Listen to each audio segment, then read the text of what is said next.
예, 우리 열왕기 하 8장의 말씀 또 오후 시간 은혜를 나누겠습니다.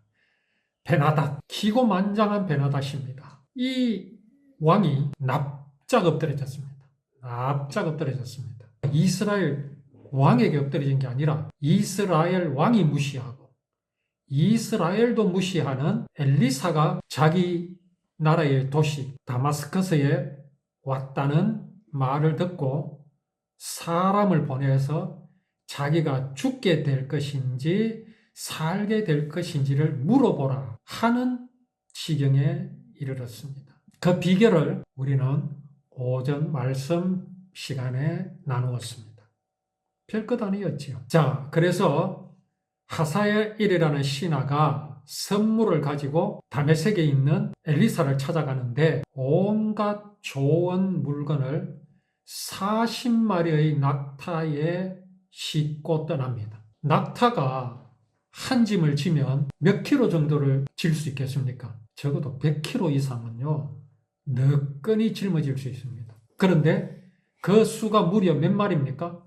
40마리입니다. 예, 40마리. 100kg에 10마리면 벌써 1톤이죠. 40마리면 4톤입니다. 4톤. 물론 여기에는 옷도 있을 것이고 해서 무게가 딱 그렇지는 않을 수 있죠. 그러나 40마리의 낙타에 실었다면요, 엘리사는요, 시쳇말로 팔자고칩니다. 한 마리의 분량만 싣고 왔다 하더라도 엄청난 양일 것인데 40마리의 낙타, 이건 뭘 보여줍니까? 베나다스의 마음이 얼마나 낮아졌느냐를 보여줍니다. 베나닷이요, 엘리사를 하찮게 여겼다면요, 그냥 사람 보냅니다. 그렇지 않겠습니까? 그런데 그가 이 정도를 준비했다는 것은 바로 그의 마음을 보여줍니다. 마음이 그렇다는 얘기입니다. 자, 그래서 이제 그 선물을 싣고 엘리사에게 가서 말하죠. 아람 왕 베나닷이 나를 여기에 보냈습니다.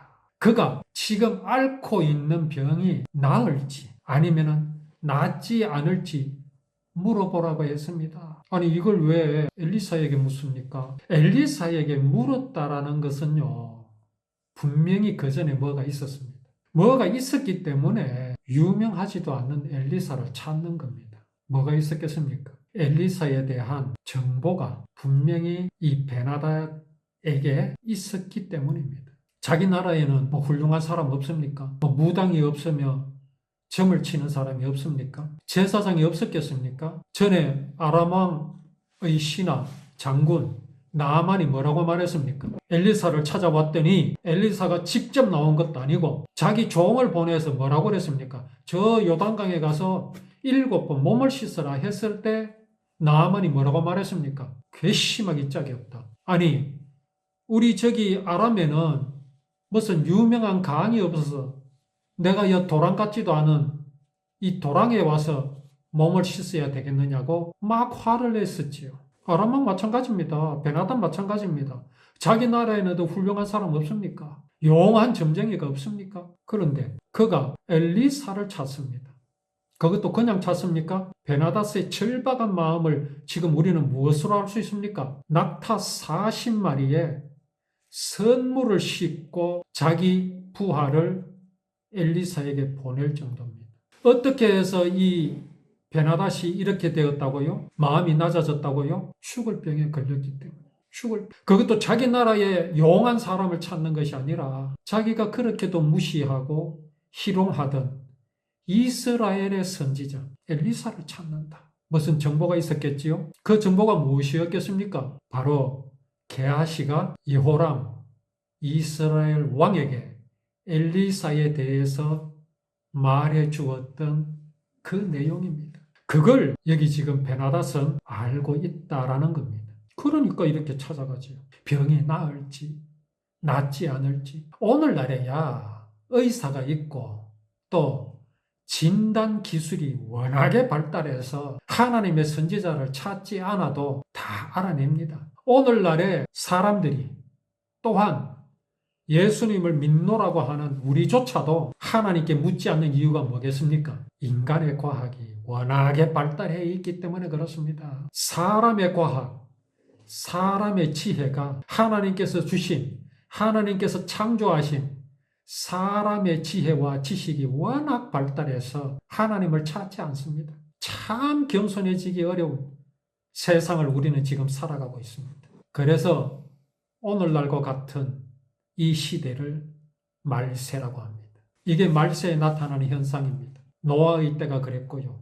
소돔의 때가 그랬고요. 바벨탑 시대가 그랬습니다. 얼마 남지 않았습니다.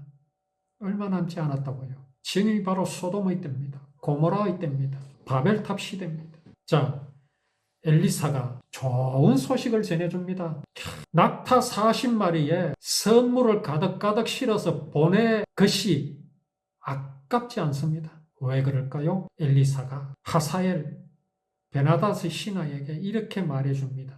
베나닥에 가서 말해라. 너희 왕에게 가서 말해라. 틀림없이 나을 것이라고. 이런 복음이 어디 있습니까? 선물이 아깝지 않지요. 베나닷이 그렇게 선물한 것은 겸손한 마음과 함께 또 뭐가 있었겠습니까? 좋은 말을 좀 해달라. 이런 바람이 있는 겁니다. 내 병이 죽을 병이 아니라는 것을 무엇으로 살려고 합니까? 돈으로. 그렇죠?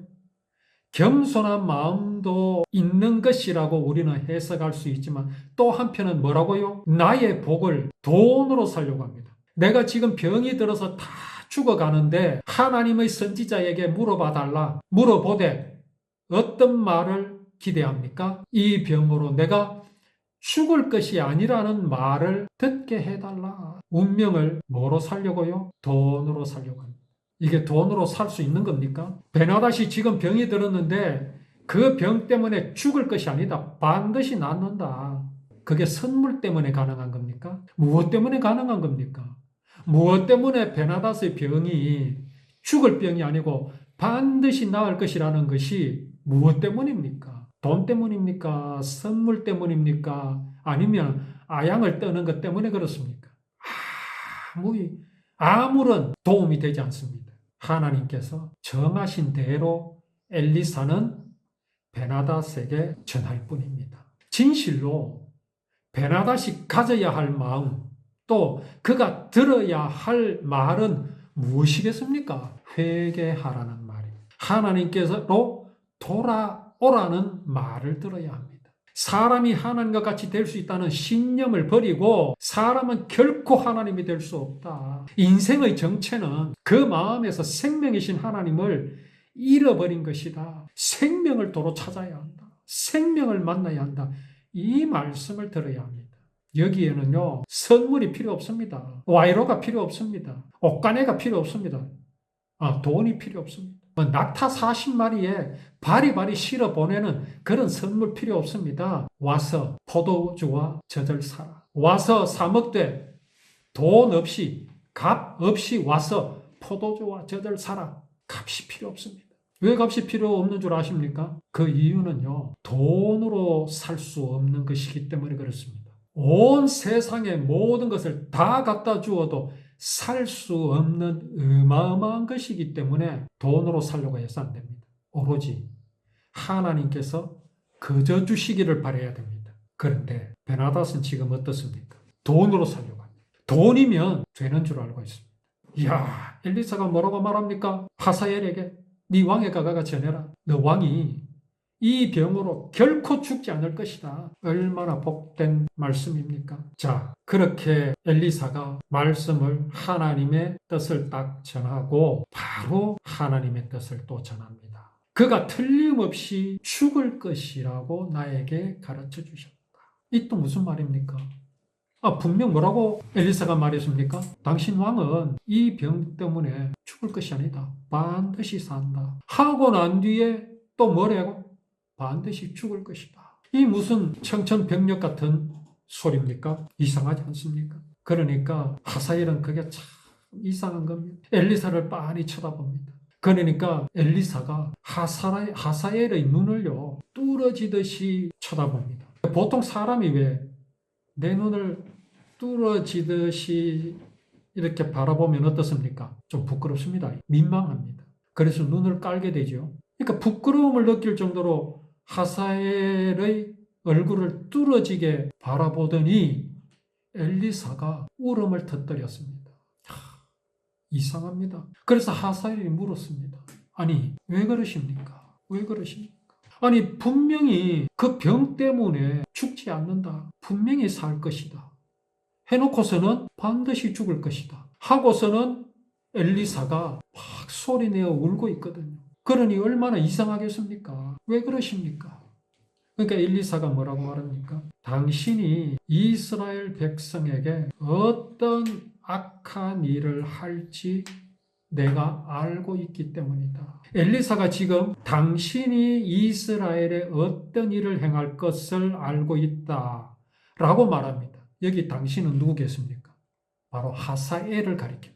너가 이스라엘에 어떤 일을 행할 것을 내가 알고 있다. 아람 왕 베나닷이 어떤 일을 행할 것이 아니라 하사엘 너가 어떤 일을 이스라엘에게 행할 것이다. 이걸 알고 있다. 그런데 그 행할 일이 내가 그렇게도 슬프다. 좋은 일이 아니기 때문에 그런 것 아닙니까? 그러면서 뭐라고 말합니까? 당신은 이스라엘의 강하고 굳건한 성을 불태울 것이고 젊은이들을 칼로 죽일 것이며 아이들을 땅에 메어칠 것이고 임신한 여인의 배를 가를 것이다. 누가요? 아람 왕 베나닷이 아니라 네가 그래 할 것이다. 하사엘 너가 그렇게 할 것이다. 자, 이 말씀은 엘리사의 말입니까? 하나님의 말씀입니까? 하나님의 말씀입니다. 그렇다면 하나님은 하사엘이 그렇게 할 것을 아신다는 말입니다. 아셨다는 말씀입니다. 여기에서 의문이 들지 않습니까? 그렇다면 하나님께서 하사엘을 지금 제거하셔야지요. 없애버리셔야 하는 것 아닙니까? 누군가가 저에게 이렇게 묻습니다. 러시아가 우크라이나를 침공했습니다. 그래서 많은 민간인들도 죽었습니다. 그래서 막 붕괴하면서 이런 이야기. 야, 네가 하나님을 믿는데 하나님이 진짜 있다면 저런 사람을 그냥 두는 것이 맞나? 사형시키는 게 맞지. 그래서 제가 이런 말을 했습니다. 그래서 다 밉다고 사형할 것 같으면 지금 이 세상에 남아있을 사람이 몇이나 있겠는가? 나는 무사하겠는가? 당신은 무사하겠는가? 그렇게 말했습니다. 여기 지금 하사엘을 엘리사가 알고 있습니다. 하나님께서 보여주셨기 때문입니다. 당장 사형시켜야지요. 이런 자를 하나님께서 사형시켜야 한다면 나는 어떻습니까? 나는 사형을 면할 수 있습니까? 나는 온전할 수 있습니까? 나는 하나님 앞에서 사형을 당하지 않을 만한 그런 의로운 자입니까? 이제 하나님께서 이런 하사엘을 왜 그냥 두시는지, 하나님의 뜻은 어디에 있는지를 우리는 이 계속되는 말씀 속에서 하나님의 뜻을 분명히 깨달아서 우리의 믿음이 흔들리지 않고 나아가서 하나님의 분명한 뜻을 세상을 향하여 전하며 또 우리는 하나님의 뜻을 알고 누리는 우리의 믿음의 삶이 되기를 원합니다.